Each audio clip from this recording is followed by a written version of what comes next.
Hello everyone, welcome back to this channel. We are doing the 50 books that I have read so far this year. We are moving in 40 days, I think is what it is. It's a countdown because we cannot wait to leave this place. The bed is in a completely different room than where it's supposed to be. Like, this is the second bedroom, it's smaller. Also my office.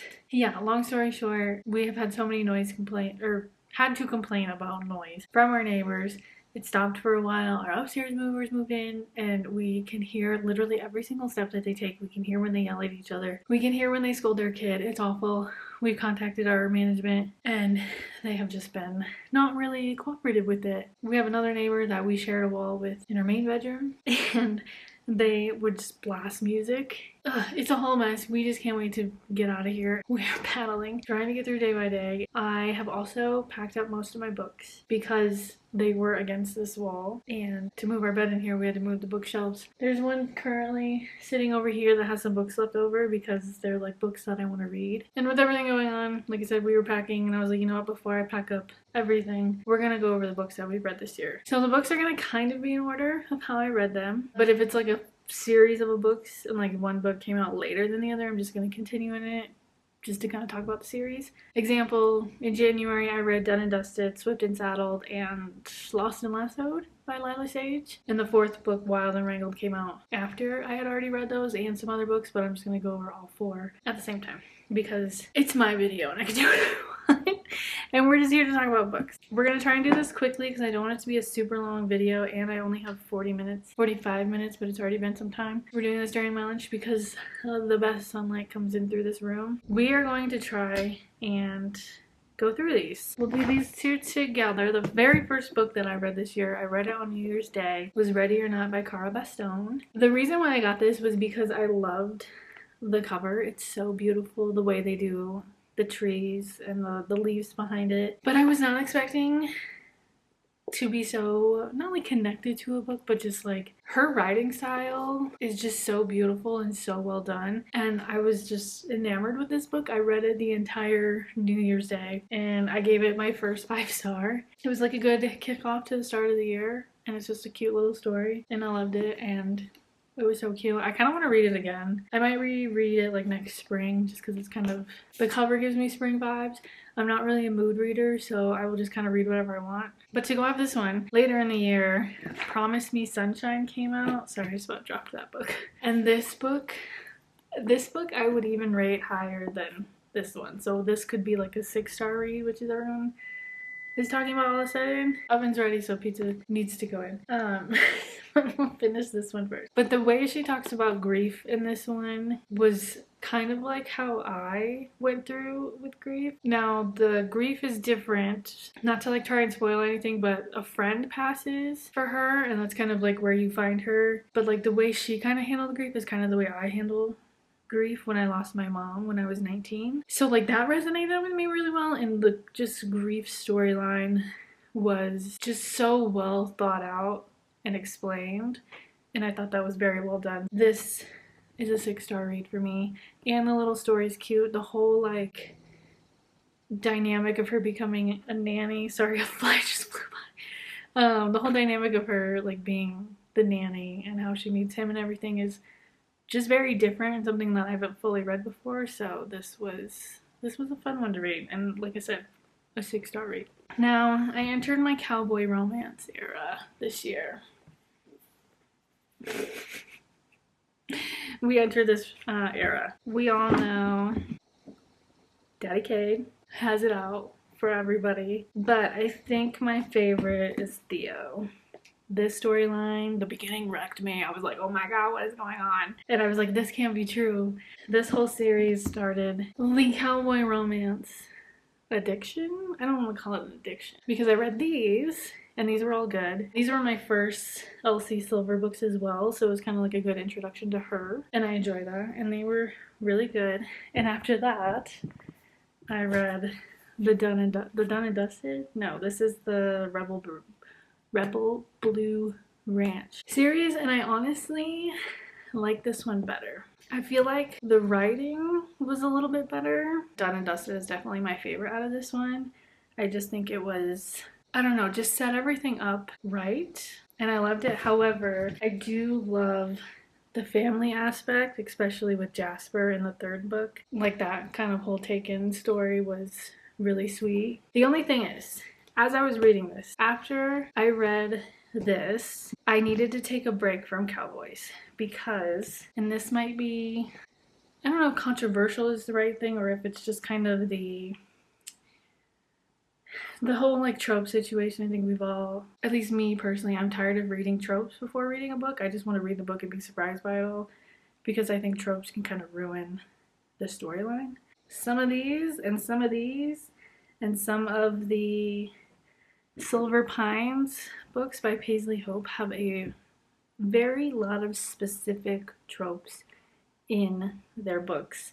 And like not just like throughout the whole series, but it's literally like the dad story and this one is almost identical to the dad story in this one, which is almost identical to the dad story in this one. And I mean, when certain things, certain tropes do align by being like the whole like nanny to a single dad thing, they're gonna live in the same home and you know all that tension and whatever. But it almost felt copy and paste, but like not in the same way. So it wasn't exactly copy and paste. And I didn't want to be like controversial being like, oh, one copied the other person, because it's not. Because I'm pretty sure you could find another author who has a series that almost has the same exact lineup, because you can only do so much in small town cowboy romances. So that was my only if on it, especially reading them back to back. I think I said Done and Dusted was my favorite in this one, and I think Reckless was my favorite in this, even though I did enjoy this story. Next is Miss Laurie Gilmore with her Gilmore Girl-esque pumpkin spice. No, Dream Harbor. It's the Dream Harbor series. These ones were good. The Insta-Love in the first book wasn't exactly my favorite. It was still good. It was cute. Just the whole vibe of small town. As someone who comes from a small town where everybody knows everything about you, she gets that right. I am waiting for the Gingerbread Bakery comes out, and that is going to be my telltale of it. This series is going to be good because Mac and Annie, I have been waiting for their story since the first book. Their banter throughout the entire series is so good. So that fifth book that's going to come out, the second it shows at my front door, I'm going to like devour it. I just want that storyline. I've been waiting for it. It's been so good throughout the whole rest of the series that I'm just like, let's go. The next one has a special place in my heart and is mostly a reread. This is the Hockey God series by S. Mastery. Oh my god, that almost fell. This is the first dark romance that I read. Brutal Obsession, and learned I liked dark romance. I read these three first. Secret, Brutal, Devious, and Secret. And then read Twisted when it came out.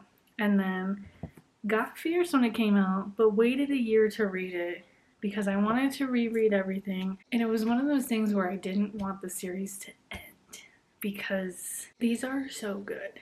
These are so good. So good. I'm somebody who doesn't buy special editions. I just want the one book, usually paperback, no sprayed edges. I'm not a sprayed edges girl. And I just want to read it. This book has had such a hold on my heart that I am a part of the Kickstarter to get these special edition books of these 5 books, and I'm so excited for them. I think they come in January. They're gonna be so pretty, just how she talks about them. They're gonna be so pretty. I reread these and finally read the last book. My favorite, I believe, and I say I believe because it's hard, is Miles and Secret Obsession. Chef's Kiss. Chef's Kiss is so good. The only reason I say like maybe is because the like redemption in this one for Knox, it's like you hate him through the whole series and then you get to this book and you're like, ah, he's good. No. So I think Miles definitely gets first, and like his brother Knox is definitely definitely near the top, and it's like one of those things you don't want to accept, but you have to accept anyways because it was just good. All right, next up is Tessa Bailey. We had these 3 books, Make Me, Need Me, and Chase Me, and actually goes the opposite way. Chase Me, Need Me.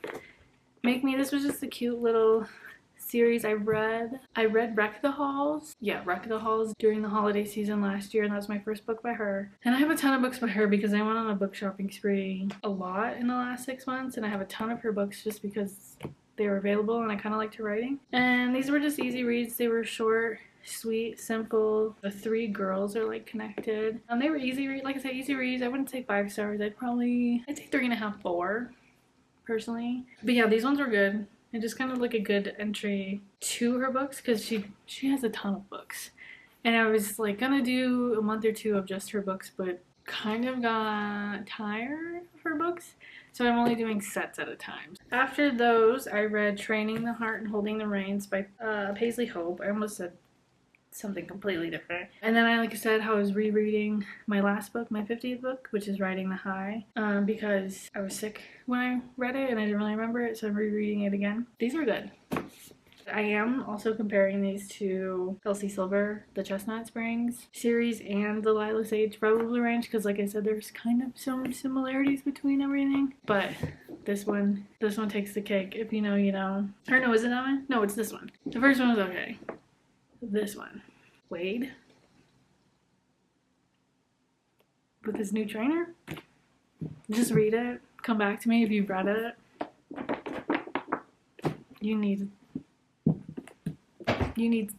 We need help. This one's okay. This one, the only problem I've had with rereading this one is the daughter Mabel, because it's a single dad. The daughter Mabel is 8 years old, but there are times where she's talking that I'm like, is she 4? She sounds like a 4 or like a 5-year-old. That's the only thing that I'm just kind of like, meh. Next up, Tessa Bailey again. It Happened One Summer and Hook, Line, and Sinker. I liked this one better. Just the storyline was cuter, I guess. These are still really good books. Kind of good. She's kind of a good brain break. I don't mean that in a bad way, but I could see it being like palate cleanser books for me for my future, because we're going to talk about it in a different video about what I plan on reading for the next 2-3 months. And I think if I need palate cleansers, I think her books are going to be good for them. They're still good. Still good writing. And this storyline was a little bit different that I did kind of enjoy about, you know, the fishing. I don't think I've read fishing before, so that was kind of a nice little thing. That's my work laptop. But these are still pretty good and I like them. Just put the pizza in the oven, so we got 17 minutes to get through 22 books. We can do this. Okay, next up, Lights Out. Good book.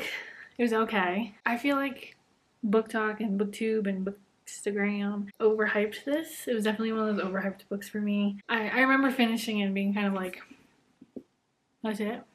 That's how it ends? There were parts in it that I did laugh. That is funny. It is obviously a darker romance, stalkery romance that has some twists in it, but there's some funny moments in it, and I think that's what I really appreciate. So it kind of lightens the dark vibe of it. And I do remember, because I do follow, was it Nevessa Allen? She said there was a different way of how somebody dies, because somebody dies in the book. Sorry, spoiler. She said there was a different way that wasn't the way it was in the book, that was just like complete opposite. And I was like, well, that would obviously change the story. I don't know. I was still kind of like, I think either one would have been fine personally, but this was still a decent book. I just think that social media overdid it, overhyped it. Like it was one of those books that made me think about like social media. There's a lot of the well-known creators who talk about books, and their stuff is based on, like, their rating is based on the spice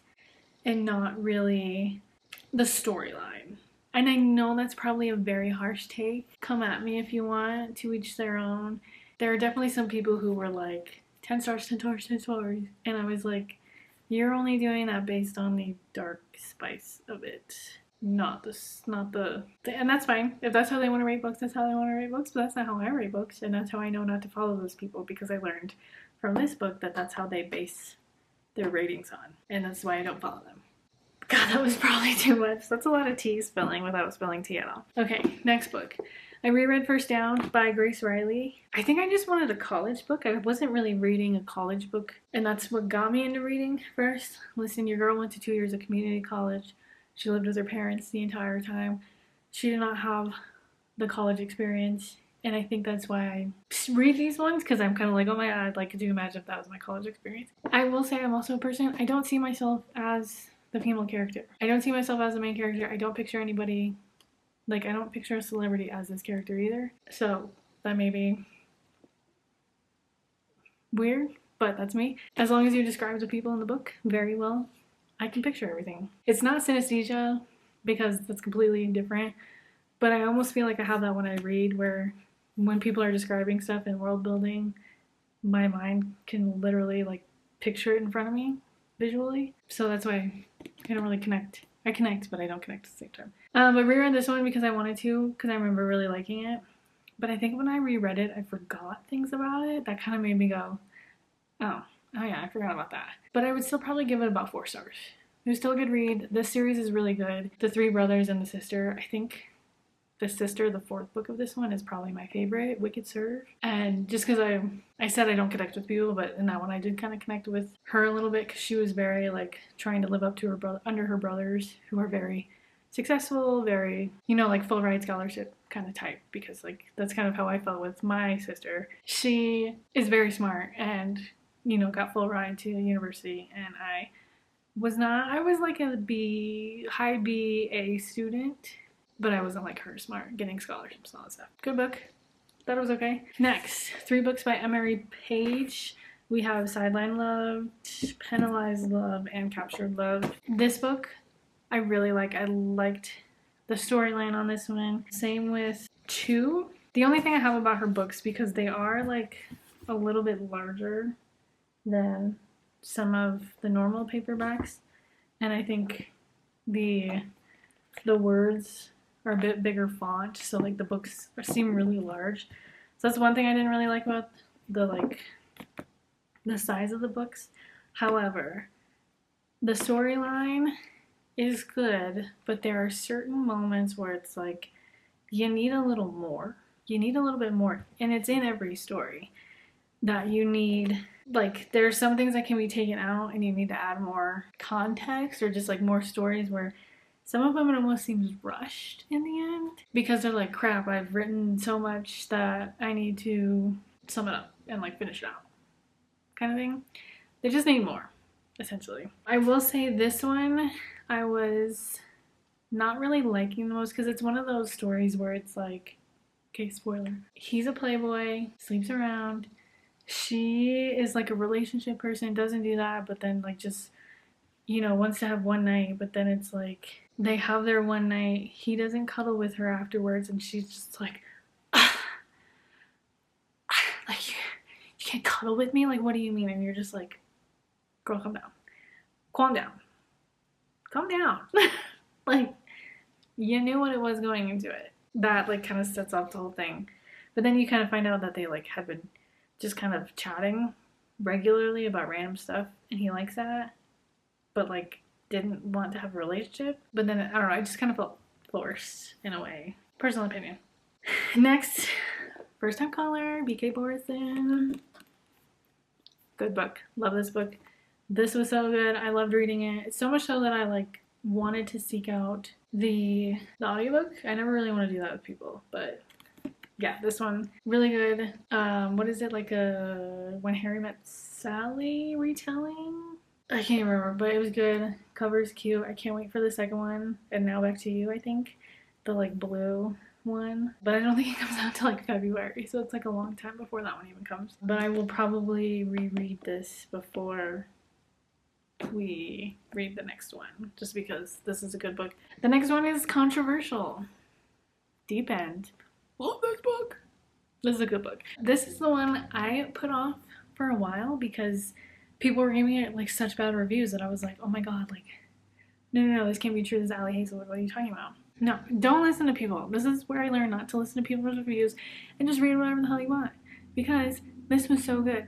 People are like, oh my god, it's talking about kinks. It's kink starter. This is, I would say, is kink starter, because that's what you explore throughout the book.